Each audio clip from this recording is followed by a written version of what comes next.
This is TWiT. Well, a lot of people are talking about the new beta of iPhone OS that now lets you that's not the same thing, but that allows you to record 3D spatial videos for Vision Pro. And Apple's actually giving demos to certain people like CNET to say very controlled demos where, hey, here's an iPhone 15 Pro that's running the new beta. You can take a video of this thing we've set up in this set, the sushi chef we've set up for you, and that's led to a lot of speculation about like where Apple is positioning it. I think that he commented about that in a newsletter last week. Yeah, but it was. I actually pay good money for subscribing to this thing, but he puts them out on Sunday, which drives me. It's like that's when it seems like all the scoops are. That's when we're all at mass. Yes, I'm sorry, I'm in church. Can you please? Yeah. And yeah, Reuters had a story that Apple's already preparing for third-party app stores. Of course they are, because the EU is going to force them pretty much.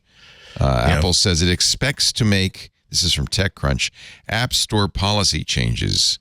They've bowed to the inevitable, says TechCrunch, to comply with the Digital Markets Act. This came with a bunch of paperwork that they had to file with their financials, basically saying that documenting here's the things that we're probably going to have to be facing in the next quarter. And they said that we expect that we're going to have to address this in a way that is not involved with trying to sue or browbeat the EU into giving them an exception. There's also interoperability, and I think there's some question about does that mean green bubbles on Android? Yeah. There's a lot of movement there. There's negotiations that are still going on, but also Google has been using this weird tactic of trying. I mean, they know that they're going to be like hit hard by the Digital Markets Act, but they're trying to weaponize it on their own behalf. They and a bunch of phone carriers in the EU are trying to get the EU, or basically they sent a formal letter saying, "Hey, you should declare that iMessage is a platform that is covered by the Digital Markets Act, and therefore that Apple should be forced to open it up to WhatsApp, to open it up to our messaging platform, to other services." So there's a lot of pressure from a lot of directions against iMessage now. And the problem is that iMessage is so small in the EU. If they're going to be exempt as far as iMessage goes from the DMA. It's just too small. Yeah, because it's just a tiny. Yeah. It's because everybody. I mean, there are people. I did get some blowback on the last time I said nobody in the EU uses iMessage, but people then send me messages like I use iMessage, but obviously WhatsApp is just dominant in most of the world except for the United States. Well, I misinterpreted this headline when I first read it in The Verge. Nothing is bringing iMessage to Android. But actually, nothing is something in this case. Nothing is the name of a company that is bringing a feature to the new Nothing phone. Damn it. Damn these companies and their clever names that make you have to Nothing. And their next product, When Hell Freezes Over. Yes. So Nothing is now on its second version of its Android phone. It's Carl Pei's company. He used to do Oppo, and he's got his own company now, and he has announced and gave a preview to Marquez Brownlee, who I'm so jealous of. He announced a preview of Nothing Chats. Marquez confirmed with Nothing that's similar to how other iMessage to Android bridge services have worked before. It's signing in on some Mac Mini on a server farm somewhere. So you have to give them your iCloud credentials. They will sign into a Mac Mini for you. They assure you that they will never see the messages. They go right through the Mac Mini to the Nothing phone. In fact, they store those iCloud credentials in a token in an encrypted database. I'm sorry, I'm not giving anybody my iCloud. It seems like a lot of work. That just seems like a lot of work to not just buy an iPhone. Yeah. Like I'm sorry, but I'm like if you really want a blue bubble, then just get the thing that makes the blue bubble. But that seems like a huge lift to do that. Yeah, it's easy. I think it's easier to switch people to WhatsApp than to say, "Oh, I'm going to throw away this phone that I love." Yeah. They're probably. I wonder if they're licensing Beeper or white labeling Beeper, which was a service that does exactly the same thing. I don't know. Yeah, I think that I don't have it in front of me, but I think they're saying that they're licensing technology from a company that was very familiar. There are at least 2 or 3 companies that are doing. That's what. Yeah, there are at least 2 or 3 companies that are doing similar things, but the fact that none of them has been so successful to either become a monster in their own right or to become something that Google or somebody just decides to buy and integrate, that should show you exactly how much demand there is for. Yes, I do think that green bubble syndrome is an overstated thing, but it is a thing. I do think that Apple's being silly. Sunbird. Sunbird. Yeah. I do think Apple's being silly and petulant by not saying, why would you not want to make messaging more secure and media more better an experience for all of your iPhone users?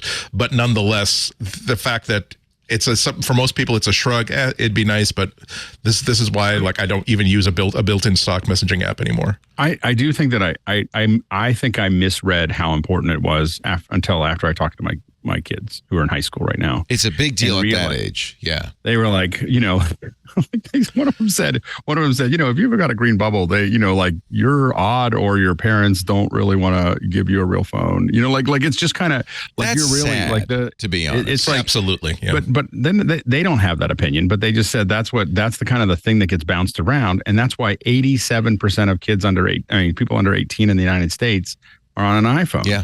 And so while the thing is that it is not a big deal right now, I can see why Google is really concerned about it because eventually 87% becomes the entire population. They keep on getting older, they keep on buying the phone that they're used to.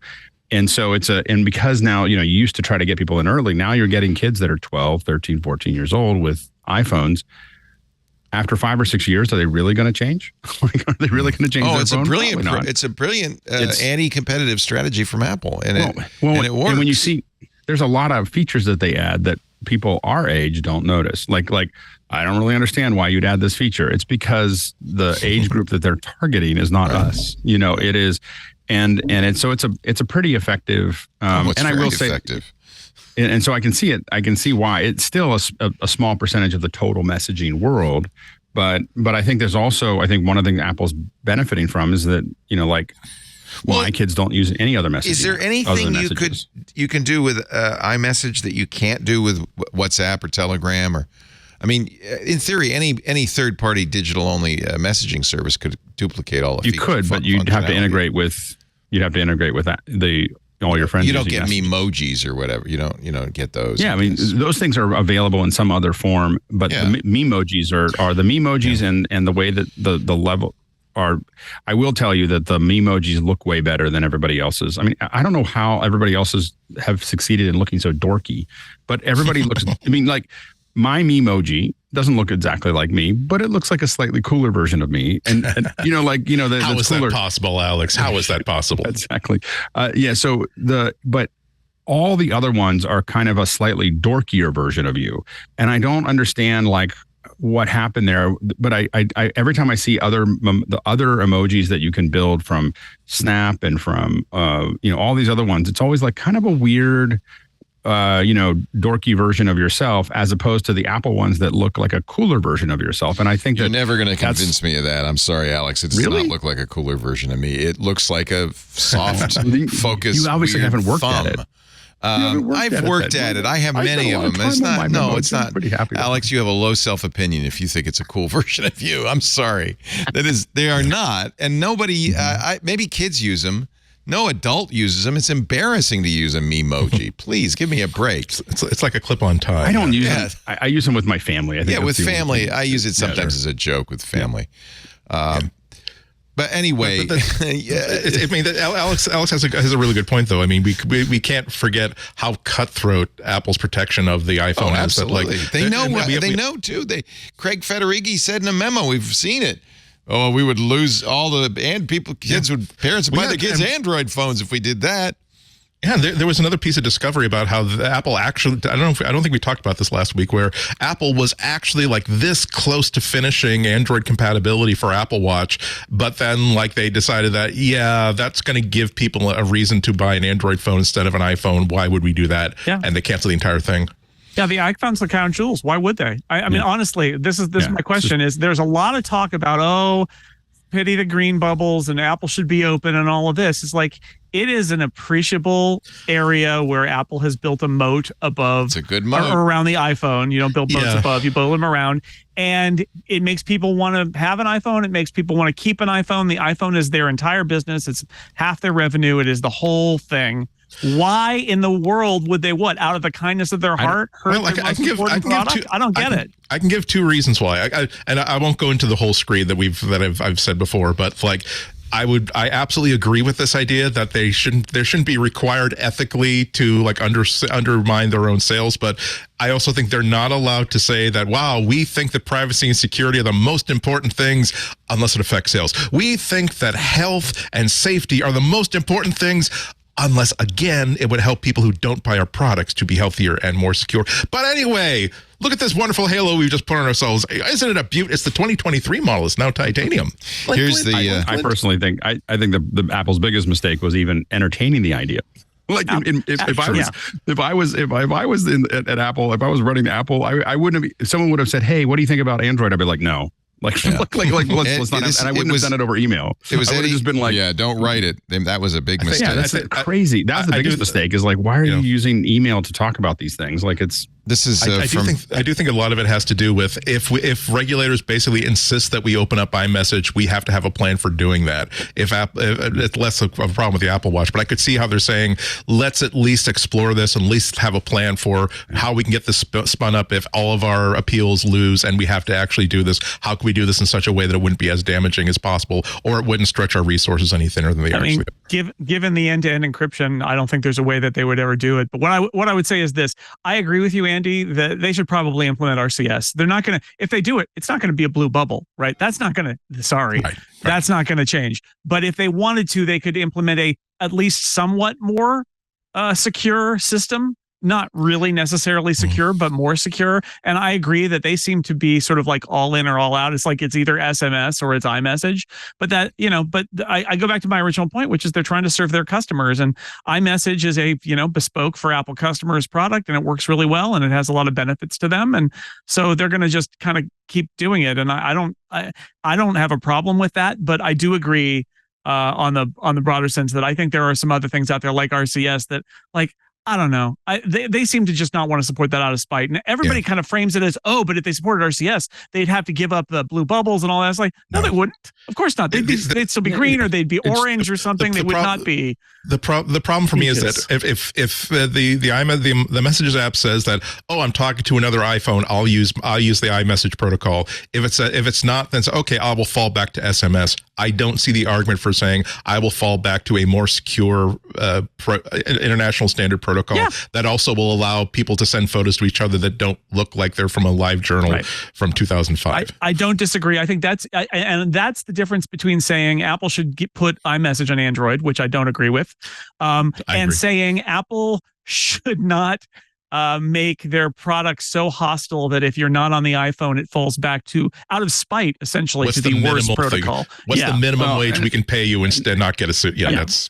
And I think that it's just not worth it to them. Like it's not like it doesn't mean anything. And again, we talked about the fact that they took a week off to fix things. Programmers, oddly enough, are not grown on trees. And, it's, you incorporate and it may seem like a minor thing, but every time you add something, it adds something. Like I work on productions all the time, and someone goes, just one more little thing. And that's one more little thing that I have to think about, and so, and it's a bunch of meetings that I have to have and a bunch of things that we have to do. And now there's people that have to manage it. And, and Apple just probably at this point, I think that there's probably some strategic reasons for it, but they're busy and they don't have, again, finding programmers are not, they're busy, but this is like, there's a difference between I realize it's not I just work. Don't think they care. It is work to do it, but, people who have people who have iPhones have friends who use Android, and they have conversations with people who use Android. And so where do you set the bar? And I would argue that at some point, there is a threshold, which is, our users ought to have a better communication standard when they're communicating with their friends with Android, and not we're going to make it as bad as possible out of spite / just not wanting to do any work. And I would argue that maybe we've cleared the bar where they ought to put in a little bit of work. How much of a standard is RCS? Like what percentage of people are actually using it? It's the default. What percentage? What percentage? It's very small. I would anyone running a modern flagship phone that's equal to the iPhone has RCS messaging as part anyone of who's texting on Android. Yep. Anyone is texting on Android, because the last numbers I saw were like a penetration of below 20% of anyone using actually using RCS. So that's the whole thing. Is it's not like a global standard that Apple is a bulwark against. It's still not widely accepted or widely used. Yeah, I don't think that's true. I think it's not used because a lot of people use WhatsApp, but it is used, and it is sort of like the follow-on for SMS and MMS, sort of anywhere in the Android sphere, and it's better than what is there, even though it's not as good as iMessage. And again, I get there's a prioritization issue there, but I don't think it's not being used. I think it's just that Apple doesn't want to support it. 20% is still a lot of people. I'm just saying it's not the majority of the world, and Apple has somehow got this little moat that's like surrounded by the rest of the world. There's just a lot of I don't think there's a lot of people actually using it.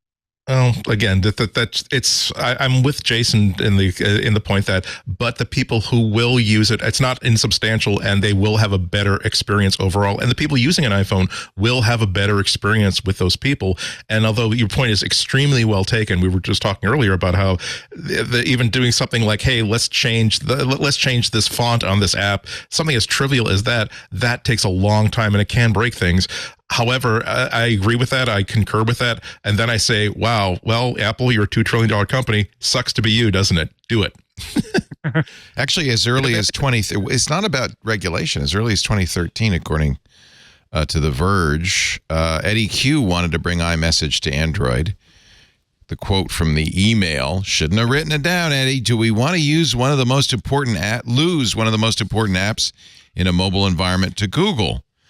To which it was Phil Schiller in 2016 who said, iMessage expansion will hurt us more than help us. Yeah. And you wonder why Amazon executives were using vanishing text over whatever. Yeah. So, and it was Craig Federighi who said, I am concerned that iMessage on Android would simply serve to remove an obstacle to iPhone families giving their kids Android phones. He said the quiet part out loud. Yeah. At minimum, it doesn't cost anything for Tim Cook not to be so glib about this. Like when he's asked point blank in a public forum, but hey, I'm having problems talking to my mom, the woman who born me and raised me, who I love to a level that is incomparable to any other kind of love. And she says, wow, well, maybe she should buy an iPhone instead. And like, wow, that is let them eat cake on a really, really nice tech bro level. That was bad, wasn't it? That was really bad. This is the technology nothing is using, as thank you to the Discord who told me it's Sunbird, which does the same thing as Beeper. So there are multiple ones of these. And they run basically a Mac Mini in the cloud. If you have a Mac lying around that you don't mind keeping on all the time, I actually use this. This is open source and free. It's called AirMessage at airmessage.org. And it works great. I run AirMessage as my standard SMS app on my Pixel 8. It then gets all my messages, both text and iMessage. It doesn't have all the features. I can't do memojis. Oh, shucks. But I can do reactions and a lot of the features that I would do. It also has a web-based version, and it's free. The only downside is you have to run the server instead of Sunbird or Beeper. I've used this for a long time. I love it. And also, it's another variable that is possibly a reason why you didn't get a text message that was super, super important. So, yeah, but believe me, there's other variables like the sucky service provided by your carrier. Verizon is constantly dropping messages. It's amazing. It's stunning that the premium priced carrier does such a terrible job with iMessage. Yeah, I agree. I just get worried about not only that. You don't want to add another layer. I understand. It works. Yeah, and it works what happens when this company goes out of business and they're bought by somebody else? No, it's an open. Well, that's what I'm saying. This is open source. It's not a company. Oh, okay. I forgot about that. It's free and it's open source, and it will be around forever, and it runs very well. The only problem is port forwarding. You got to open a hole in your thing. Tech Break is brought to you by our friends at IT Pro TV, now called ACI Learning. Invest in your current workforce and fortify your business's future. Your whole team will love to be entertained while they train. Visit go.acilearning.com/twit. Twit listeners can receive up to 65% off an IT Pro Enterprise Solution Plan after completing their form. Based on your team's size, you'll receive a properly quoted discount tailored to your needs.